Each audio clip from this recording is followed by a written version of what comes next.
for proofing. So, going in there doing loss of coverage is not going to work. Well, it is, but it must be a true loss of coverage. So you want to be really careful when you're looking at the the marketplace eligibility to see exactly what is on there. Now, I did send over to CMS and leadership at Florida Blue yesterday.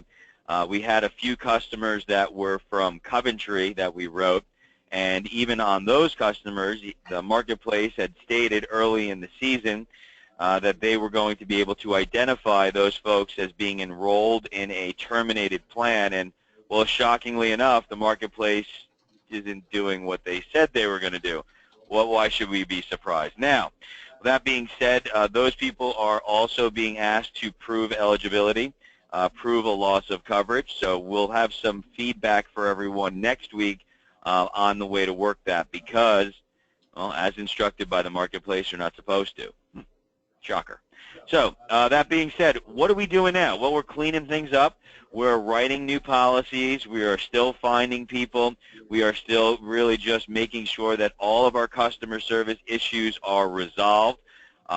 What I am urging everyone to do now is, especially agency owners on the call today, those of you that are, instructing other team members, you have really got to remember that there are a slew of people that are going to lose subsidy and going to lose coverage because they have not been compliant with marketplace requests. And all of those requests for termination are starting now. Business that you wrote in November has a time period that brought them to February and March that will make sure if they do not prove income, if they do not prove their citizenship in many cases, they are going to lose their coverage. And by example of what I just stated, I don't know if we're going to be able to rewrite those people. So it is your duty and obligation. My dad always used to say that to my mother. It's one of your duties and obligations, Lou. But we really have a responsibility to our membership to be looking at that, to make sure that we're addressing those eligibilities. And I know that everybody sent every one of your clients an eligibility, even when it was in the heat of the moment, right? Sure. I know that our team did have some lacking on that because, we're so busy. You're writing 30 or 40 policies in a day. You may miss somebody. So what we're doing is we're going through every single app we wrote. We're reviewing the eligibility. We're making sure that we've got appropriate tracking in our systems. I hope that you're doing the same because this year, while we're doing commissions with Florida Blue, it is going to be very important that we have clear documentation of writing the applications. Now, I would forewarn everyone to make sure that you've got this documentation because we are now getting notifications from the Department of Financial Services and even CMS of wrongdoing of agents, customers calling in and complaining saying, I never authorized for this, I never did that, when clearly we have documentation that they did so. But unfortunately, the way that the Cowboys and Indians ran this year during open enrollment, there were a lot of really bad situations that were out there. So you just have to manage your book, manage your clients, speak with them. Great opportunity right now to get back engaged with them, making sure that they're enrolled, making sure that the payments. So now is when you should really go out there and invite this. Now, many of agents are frustrated because there was so much customer service in January. And listen, we get it. I get it. It was horrible, but we've worked through it. Now we're past the point of no return. And we need to find new business that are SCPs, true SCPs, of course, and making sure that we're cleaning up the book. Now, I do want to touch base because even yesterday I had a couple of very intelligent agents that work with us. Got a lot of faith in them, and we had a question because we just forgot because it's been 5 months since SCPs were really happening, where what happens if somebody moves here from Colorado or from Arizona and comes to Florida and they have an SCP move? Well, you have to remember that if they did not have a qualifying health plan before they got here, they don't have an SCP. It is not like Medicare. You know, if I have a Medicare beneficiary, I don't know, let's say Gigi is a Medicare beneficiary and she moves to Florida, and if she just had original Medicare Part A and Part B, her move will give her an SEP to enroll in a Medicare Advantage plan or a Part D prescription drug plan. Well, that's not how it works on the marketplace. We got a pass for the last 2 years that allowed us to exercise that SEP and just prove the move, that they moved. Well, now the marketplace has tightened things up, and if that member does not have a marketplace account or did not have qualifying health coverage last year or up until the last 60 days, then you will not be able to exercise that SEP. So you got to understand that, because if you go in there, you start new, you go, you know, move, they had to have a plan before. So they'll have the right to purchase a plan in most cases, but they're not going to be eligible for a subsidy in that situation. So you got to understand some of those rules. You got to make sure that, you know, you're going through these policies that you have written already, speaking with your membership, really making sure that you're adding the value of, you know, your services and the things that you do for them in order to make a great February, because I really think that we should have great opportunities with February.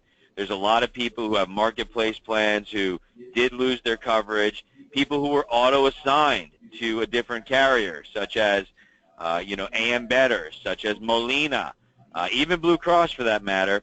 There is a maintenance transaction that can happen there because they lost their coverage on 12/31. They would get the SEP, but they still will have to prove it as of today. But just sit tight and we'll let everybody know what happens. So right now I'd like to invite some questions on different things that are going on. I know Gigi put some handouts into the you know, binder payments, making payments at CVS, you know, different training opportunities. These are all job aids, and these are agent service bulletins that have been coming out. So you do need to make sure that you're paying attention to those. There was a pretty good job aid that came out the other day. One of my screens is jacked up, so let's see if I can open it up. Let's just see here. No, that's not going to work there. I don't think I have it on. Nope. Wait. Oh, there it is. This job aid, which was brilliantly, in the infinite wisdom of Florida Blue, released on January 30th. It kind of, yeah, it makes me a little crazy. This is what we discussed. This job aid you should go take a look at. Make sure that you understand. This is talking about termination of plans, talking about what bills are due, what are not new, and what's renewed, and same product family, and when to terminate a plan and when not to terminate a plan, blah, blah, blah, blah, blah. And they send this out on or updated it on the 30th. I believe this document was out before, but on the day before the last day of open enrollment, well, I think they sent this out at like 5 o'clock. If you read through it, nothing should be a surprise on this. There were no surprises on this at all, because we have been talking about it. We have been going through it. So you guys are, you know, a step ahead of most other, you know, agencies that are out there, because a lot of other agencies don't, you know, they don't even talk about it. They don't want to talk about it, but let's talk about it together. All right, let's answer some questions here, and if you guys have some other questions that we want to address as a team, let's talk about it. I mean, I know that some of you are frustrated.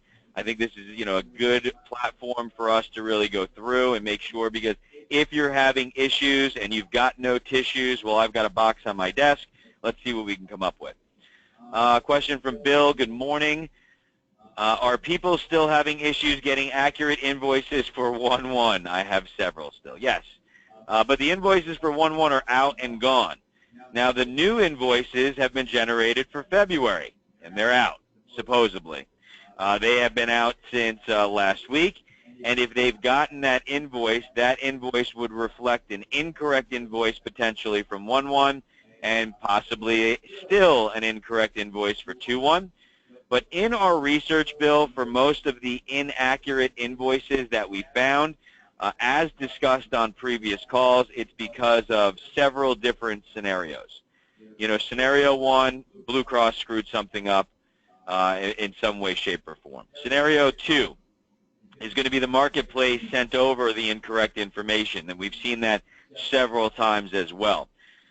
So in your troubleshooting for the inaccurate invoice, please make sure that the 1-1 policy is there. It's showing that there's activity on that 1-1 and showed enrolled in a plan, and it's the right plan. Number 3, they've got 2 policies. Believe it or not, some clients have talked to more than you as the agent, not necessarily you, Bill, but just a general statement. They have called the marketplace, and the marketplace has enrolled them in 2 plans. They have missed, also, another option is they've missed payments from 2016 or had a difference or discrepancy in the 2016 files that have come over from the marketplace, therefore maybe losing the subsidy or any number of issues that could have occurred with that. So, definitely get with Gigi if you've got a significant case. We're working with several of you to try and resolve these cases through our agent service communications. We've got some special sauce that we work with. And then, of course, you can call agent services, making sure that you ask them what the past invoices are, why is this invoice correct, but just make sure that you provide them with the most information as possible, so that way they can escalate it. And at this point, for some of them, we're having to look at escalations through HIX escalations through the marketplace, because the marketplace has sent a number to the tune of tens of thousands of term files to Blue Cross that were plans that were not really terminated. Makes you scratch your head a little bit too, doesn't it?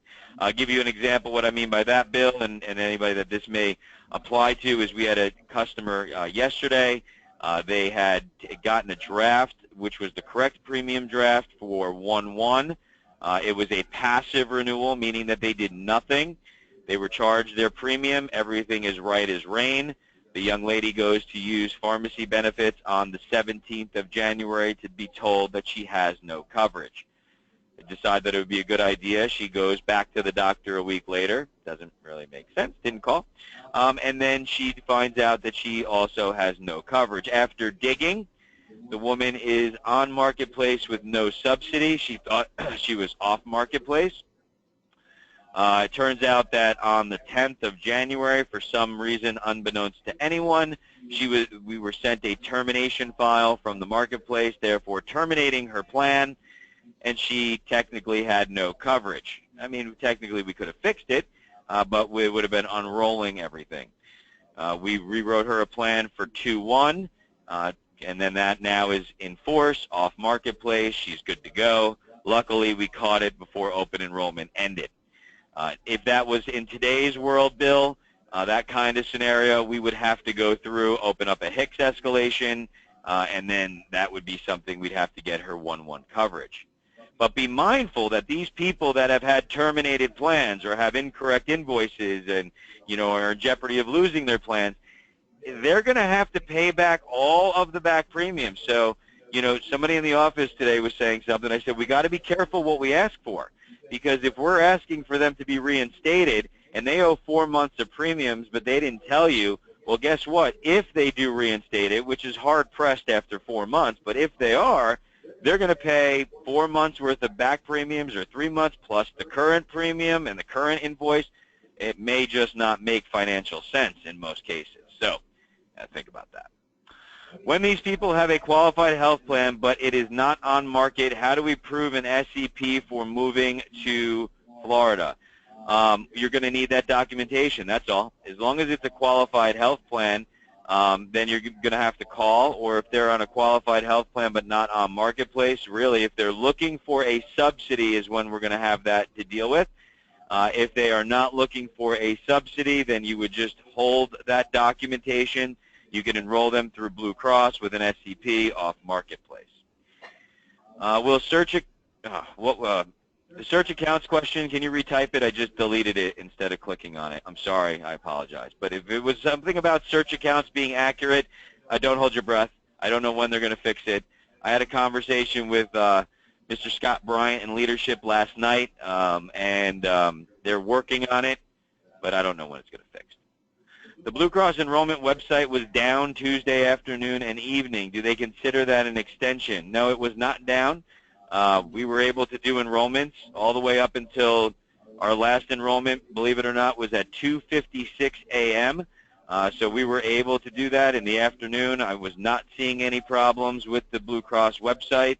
We were able to facilitate enrollment. So because it was not widespread for everyone, the marketplace was busy, but it worked. So they're not going to have an extension for that. If your member wants to, push that extension, then they're going to need to contact the marketplace saying that they had difficulty enrolling on Tuesday afternoon and evening. And the marketplace is probably going to say, well, what did you do for the 4 months before that? Just saying, that's probably what they might say. And then you're going to have to explain that to the marketplace because they're the only ones that are going to give you that 2/1 effective date or backdate it, or give you the SEP in general at that point. I'm having a lot of calls from clients that MyBlue and Palm Beach are not getting the primary that they picked. Doctors are saying they no longer accept MyBlue. Have a lot of doctors dropped out. You know, it reminds me, Rebecca, of the Medicare conversations that we have often. And doctors are allowed to leave the network. They have a contractual obligation, but if they want to leave, they can leave. So that being said, there are always doctors leaving and gaining the network. So if you've got a doctor and they picked a doctor, we had discussed a few weeks ago on one of our calls that if you assigned a facility on the application, then that person was not assigned the facility because the facility was not able to be assigned. You had to assign a specific doctor. Now, I'm not seeing a lot of that MyBlue, those people not taking it. What we are understanding is that there is a new kind of group of doctors in the Palm Beach area that are saying they're not taking any marketplace plans. So that's a little different than just the MyBlue or some network changes that may have occurred. If your doctor is telling your member they don't take Obamacare, they don't take marketplace plans, remember that they can identify those plans by the prefix on the card, VBD, VMD, identifying on or off marketplace. So that is happening. And we're working with those doctors, reminding them, getting provider relations involved. Rebecca, if you're having a lot of that with it, they don't take Obamacare, inform Ms. DeFalco. She'll get with the area manager, and we will remind them of their obligations to our members. If the doctor's not in the network, change the doctor. I mean, that's the easiest thing I can tell you is, you can't really fight every fight. They bought a MyBlue, inexpensive in most cases, because they wanted, that savings or that cost savings. And, as we said during training, it's like buying a cable package. If you're going to buy the most inexpensive cable package, you may lose USA at time to time, or you don't get FX, or guess what? No Showtime for you. They may lose that doctor. I hate to say it that way, but unfortunately, we're going to have people that are going to be in that scenario. And that does not, their doctor leaving, repeat, does not give them an SEP. If that was the case, we'd be writing Medicare all year long. That would be fantastic. But what a pain in the neck that would be. I have a few renewing clients who said they didn't have premium taken out of their account for January, and they didn't get any bill. Okay, no big deal. Can they still have this resolved, or are they being terminated? No, because if they are renewing clients and they were not required to have a binder, then they have a 90-day grace period. As long as they didn't change networks, then they should be fine. Now, they will have the grace period in order to pay that. But, Paul, remember that many people were dropped from paper billing and moved to electronic billing platform. They would not be getting a bill or a binder bill in that scenario. So because of that, they should log into their member account. Hopefully everybody knows how to do that. And if we don't, I'll show you one more time and see what the bills represent in there. They could also call Florida Blue and make that payment. But be conscious that when they call to make the payment, they will have a January invoice and a February invoice. However, if you did change plan networks and you went from Blue Options to MyBlue and there was a binder that was necessary, then you may be in a little bit more of a pickle. And we'll have to take a look at that, and that's a case-by-case basis. Client had a baby added in August. The 1095A is incorrect. Only has September. What is the procedure for obtaining that? You must call the marketplace. That's it. Talk to the marketplace and see what they say. They will fix it. Okay? And I asked last night about the 1095B forms that are from Florida Blue, and I'm waiting for an answer on when they will be sent out. But be mindful that I've talked to several people, so I've talked to probably about 6 or 7, and even my accountant. I asked my accountant, and I have an off-marketplace plan. You know, I don't know who's requiring. Only some accountants need this 1095B form for off-marketplace. The A form, you don't really need the form because you can call Marketplace. They'll send you a blank form, and then you can fill out all the numbers and provide it. So if they have an incorrect 1095A, that can be attained that way as well. I don't need a B form. I haven't gotten a penalty. I still got my nice little 700 plan sticking around, thank goodness. And with that, I haven't been required to pay, to provide any documentation for that. So the off-marketplace people that are saying they need it, I don't know what their account and why that accountant is needing it. And if so, we're just going to have to wait until leadership gets back to us on where the hell the 1095B forms are. And the 1095C forms also, which are for employer-sponsored group plans. All right. Corey, good morning. I have a few clients. I have a few where the client is not showing up in Blue Cross at all, but showing up in the marketplace. Client did pay. The other advice is have the client call the marketplace and send the file back to Blue Cross. Does that sound right? No, that does not sound right. As long as you enrolled that member through IST, you should have an IST application. That IST application should show that it's enrolled. That matches the marketplace showing that they're enrolled, and that would be something that you're going to have to speak with Blue Cross about. You can call the marketplace and ask them to resend the file. I've heard that before. We've been told that we need to do that. I just don't think it really does anything. I don't really see them resolve too much. You can open up a HICS escalation for that, and remember, whenever opening up a HICS escalation with the marketplace, you will have to call 3 to 4 days later after you open it to get the HICS number, and you'll need to provide that HICS number along with your reference number to agent services for them to clean it up. But it probably doesn't, it sounds right, but it sounds like a lot of extra work that's probably not going to do much. Client was paying $1,300 a month for herself, her spouse, and one child. She withdrew the spouse and the one child and was emailed from Blue Cross that she would no longer be automatically drafted that amount. She made the payment over the phone for the new amount. She just got auto-drafted for $1,382.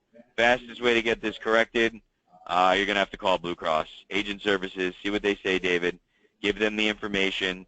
One of the problems that could be with that, David, is if the member was issued a new contract number, or if the 1382 invoice was still outstanding. So let's make sure we understand what that means. So she had a 1382 invoice. You took the kids off the plan, depending on how you process that plan.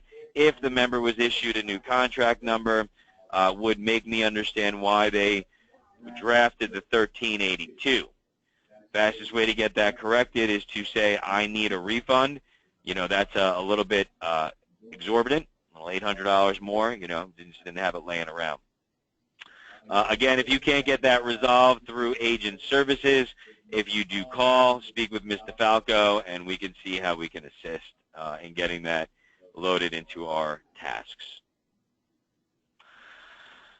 All right, I have a Medicare. Go Medicare, perfect, fantastic. Let's talk about something different. Love it. I have a Medicare client that keeps getting calls from someone from their cell phone asking questions about her Florida Blue Medicare plan that she's enrolled in. They're leaving voice messages. Will someone call Florida Blue to question their Medicare plan? Yes, they could. And if they're leaving messages, why don't we just call the message back and see who it is? That would be my resolution for that one. Should be pretty straightforward. But they do call, yeah, because they could have missing documents. They could be telling them that they need to go get their checkup. They could be doing all different kinds of things. Blue Cross calls our members from time to time because they want to make sure that they're filling their medications. They want to make sure that they are, if they were on mail order medications, do they know how to use the new mail order? They could have been identified that they use durable medical equipment and they want to make sure that they're getting the right durable medical equipment from the right people, kind of stuff. Okay, Martha, we're going back to a question that Martha asked before about Blue Cross site being down in the afternoon and the evening, and would that cause an SCP? And now we're just going back to that and saying it was down from 4 to 6 p.m., and Blue Cross knows about it. It's 2 hours. Not going to get an SCP for 2 hours. You had from 6 p.m. until 3 a.m. to resolve that person's issue. You could have enrolled that member on the marketplace directly. There's lots of things that could have been done. That 2-hour window, unfortunately, not going to give you an SCP. And we were writing applications during that period, so whoever at Blue Cross told you there was technical issues, I'm not aware. I know that the identification system on the marketplace was busy during that period because, well, it was the last day of open enrollment. It happens. Oh, this is a good one. Kevin has got a question. I've got a couple of clients that are unable to register or log in at floridablue.com. Is it a known problem? Yeah, you know what? It's a little sporadic. So, you should be directing all of your members that have to go to the Florida Blue member site and log in and create a member account. And there have been some situations for folks that have had some trouble doing this. There's nothing that I could see that's going for everybody, because half the people we talked to, more than half, are able to get in, no problem, register. I registered 3 people yesterday. People are calling in for customer service. They want to pay their bill. They want to do X, Y, and Z. And, instead of you dealing with it, you should spend your time helping them create that login. If they do have an issue, what are those issues that we found? It's typically the way that you put in the email address. It's typically the zip code or identity matching from what you've put into there. Also, if it's a child-only policy, it's not going to work. We can't create a member account for a child-only policy. So those are, a couple of those things. I haven't seen it rampant, Kevin, so I would just take it on a case-by-case basis. If you've identified that, I would report it to Blue Cross. They'll send it to IT, so that way they can get it resolved. Okay? I've spent hours on the phone with agency services yesterday only to find out I was told on the call billing department that why can't agent services be more helpful and able to see the billing issues? The waiting times and billing to answer is way too long. Clients are totally frustrated. Any suggestions? No. Sorry. I mean, we're all in the same boat. 1 million people enrolled in Florida Blue. There's going to be some bottlenecks, especially when everybody is deciding that they want to pay their bill on the last day, especially when we've got these issues. Get it to agent services, report your problem. The best way for you to do it and get accurate information is really tough, because the information that's out there in Blue Cross's 27,000 different systems that they use, Siebel and Members Edge and the provider directory and Availity and Prime and blah, blah. I mean, it's insanity. So it's a little crazy. So tough to say, but that's how it's going to happen. If you don't have too many clients, it's not that big of a deal. If you got 50,000 clients, it's a problem, and that's where you need a team of people resolving that. I have a client in Blue Select Plan with buyer's remorse. She needs specialty at Mayo Clinic. Is there any way to switch her plan to Blue Options now? No, we're outside of open enrollment. So how does she do that? I mean, what you could do is, if she's on Marketplace, you could do a significant change in income, which would give her a SEP to change her plan. So if she's a C, B, or A variant, change her income to represent a different variant on the policy, and then she could change her plan. If she's off Marketplace, no dice. Sorry, can't. Buyer's remorse won't cut it. That's why it's so important to really do all of that, ahead of time. It's unfortunate. Whenever we contact Florida Blue to resolve an issue, they tell us it's resolved in 72 hours. When it isn't, we check back in and get the same results. After multiple times, we're now being told it's changed in the system, be resolved in 72 hours. I think it's just a line that the agent service and supervisors are saying and have no interest in resolving issues. Paul, while I can understand the frustration, trust me, I've got it every day.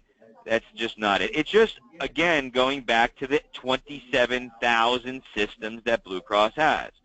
And when they resolve something or they think they resolve it, it has to go to a different department. That different department has to install whatever those changes may be, and then it has to go through a reset process.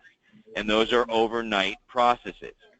Now, some of the benefit installations that happen, that when they tell you I have to manually enter those benefits or manually update that file, those are typically only done, and don't lose your mind, everybody, but on Saturdays.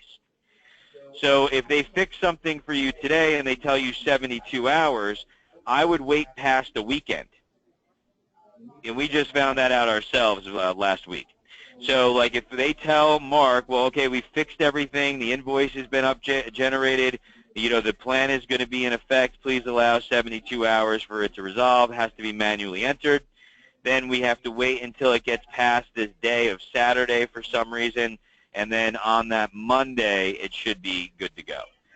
It doesn't make you feel any better. But the 72 hours, I don't think it's just a line. I just think that there's a lot going on, and it's that's the best answer that they can give you. And you can't murder the agent service people. You know, I've gotten several calls and complaints from Florida Blue about about agent frustration.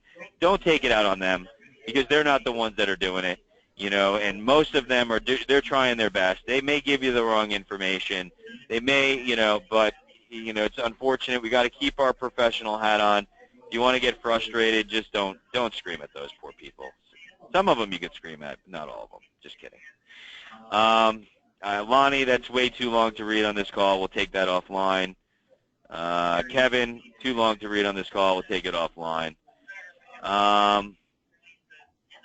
For a child-only client, can a parent log into their account, pay their premium? My client told me that she isn't able to pay her son's premium online. She calls and pay it. That's what I just said, Holly. No child-only member accounts. All right. All right, so we got a couple of questions we got to take off online. It's like a paragraph, so it's too much to read right now. So we got to get these things going. We've got some really exciting plans and some things that we're going to be doing. We've got some great marketing opportunities that we're going to be doing that we want to share with everybody. We're going to wait until for the next, probably not next week, but the week after, to kind of talk about those things. Really giving you guys some opportunity on how to be successful post-open enrollment. I think that, Blue Cross is talking about different things that they're going to be doing, but other ways for you to drive revenue, new ancillary products perhaps and some other things. But we're going to share that with you when everything kind of the dust settles. Right now, again, the focus is just cleaning up everything we've got, trying to resolve all of the issues we have. Know that you're going to be opening up HICS escalations and understanding that process, collecting money, making sure that you really get people in their member account. Get everybody you can in their member account. It's the best customer service that you can do, is just seriously saying, listen, let's get into Florida Blue, let's create your account. You could then get your, you could pay your bill, you could see your claims. And remember, go to the member tab, go to create an account. They can even do this for a frickin' dental plan if they want to. But that's a lot of time. So you go in here, enter in the information, make sure that all of this matches their temporary ID card. Realize that they have to be able to have a temporary ID card in order for you to create this account. So these are all ways that you're going to be able to do it. So, it's just a matter of managing the expectations, going one by one, checking it off the list, upselling ancillary products every time. If you're calling your customer, make sure they're logging into their member account. Use every call as an opportunity to talk about another product. You might as well. You got them on the phone. It's a big deal. Is Blue Cross going to have bonuses for all the extra service work we're doing? Yeah, right. But that'd be nice. So, well, what I'm more hopeful for, Kevin, is that as the administration changes and as the talks change, and as there becomes more turmoil inside the environment of health insurance, we get new, we're going to have new carriers coming back into Florida next year, right? United is already talking about coming back in. Cigna's coming back in, in more on marketplace, whatever that marketplace may look like. That breeds competition. Competition means they got to pay us more because they're going to have to, because we have to retain all of the business that we wrote. So therefore, I'm very hopeful that all this service work and making sure that the customers have a positive experience is going to be the big deal of how we retain those clients down the road. Okay? All right. Perfect. So with no additional questions, I'll take these other two questions offline. I hope everybody has a great day. One more just rolled in, Doug. Perfect. Got it just in the nick of time. If an eligibility from the marketplace indicates that there's nothing needed, can we assume that's correct? Yes. But make sure you read the eligibility. I had an agent yesterday say, oh, there's nothing needed, and I actually read the eligibility, and there was some stuff needed. Do not look at the green screen on the marketplace, and if it says temporary, don't go by that. You need to go by the fact that they have it on the paper document. All right?